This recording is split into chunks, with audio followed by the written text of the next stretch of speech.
성경에 보니까 우리 마리아는 임신했고 임신 막달 정도 된 것 같습니다. 임신한 여인이 150km를 어떻게 이동할 수 있을까요? 지금처럼 승차감 좋은 어떤 세단이나 뭐 어떤 운송 수단이 있는 게 아니잖아요. 걷거나 뭐 조금 더 나아가면 나귀를 타고 움직여야 되는데 말도 안 되는 상황입니다. 이런 상황 가운데 하나님은 뭐 하셨을까요? 하나님은 이런 상황을 왜 그냥 가만히 보고 계실까요? 우리 마음 같아선 하나님의 강권하심으로 당장에 그 로마를 무너뜨려 버리시고 이런 로마의 평화만을 위한 폭력적인 행정을 하지 못하도록 올바른 행정가들을 하나님이 세우셔야 되는 거 아닌가요? 우리가 만약에 마리아하고 요셉이라 그러면 이렇게 작정하고 기도하러 들어가지 않겠습니까? 이런 명령이 딱 떨어졌을 때 작정기도 들어가지 않겠냐 이 말이에요. 그러나 우리가 여기서 알게 되는 우리 하나님의 성품은요, 로마 황제 아구스토를 끌어내리지 않으셨다라는 거예요. 그죠? 하나님은 식민 통치를 받고 있던 만삭의 여인에게 그 개인적으로 또 민족적으로 이건 악법과도 같은 로마의 평화만을 위한 이 호적 등록을 위해서 150km의 여정을 그냥 허락해 버리세요. 하나님이 너무 무력해 보이지 않습니까?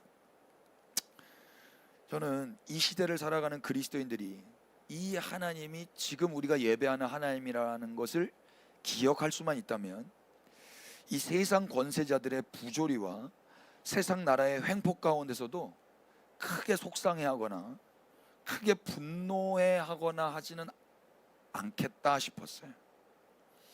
저는 20대 때 예수님을 믿는다는 건 뭔가, 내가 그리스도인이라는 건 뭔가, 전 세상에 저항하는 건 줄 알았어요. 그 세상을 뜯어 고치는 건 줄 알았다고요. 그래서 그 10대 때부터 불타오르던 그 소위 의협심과 분노심을 정의라는 이름으로, 복음이라는 이름으로, 하나님 나라 건설이라는 이름으로 그렇게 표출해 냈었어요. 근데 그 안에는 사랑이 없었습니다. 동기가 분노였습니다. 여러분들은 어떠셨는지 모르겠어요. 마리아는 어떤 사람이에요? 한 세 가지로 요약할 수 있을 것 같은데, 첫 번째, 마리아는 은혜 받은 자로서 평안이 보장된 자예요. 평안하라, 은혜 받았다 너. 두 번째, 마리아는요, 주님이 함께 하시는 사람이에요. 주께서 너와 함께 하신다. 엄청난 복이죠. 셋째, 마리아는요, 그래서 지극히 높으신 이의 아들, 영원히 야곱의 집을 다스릴, 왕으로 다스릴 예수님을 낳을 자예요. 그게 이 여자의 정체성이에요.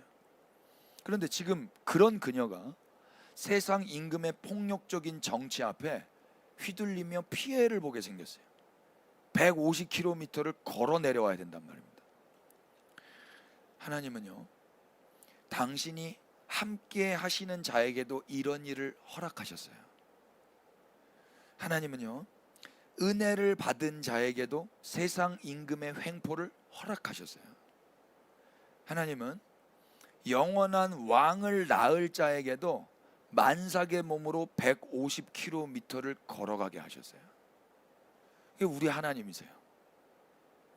하나님이 불의하십니까? 이 하나님을 아는 그리스도인이라면 소위 정의란 이름으로 세상에 저항하기 전에 그저 세상에서 자신이 해야 될 일을 묵묵히 하는 것 같아요. 제가 이제 와서 느끼는 겁니다. 20대 때는 몰랐던 건데요, 뭐 50대 때는 또 어떻게 될지 모르겠어요. 그러나 그 가운데서도 하나님은 그런 당신의 은혜 받은 백성을 통해서 하나님의 일을 하시는 거예요. 우리가 지난주 금요일 날 말했죠. 하나님의 관심은 세상 나라의 파괴에 있는 것이 아니라 하나님 나라의 건설에 있어요.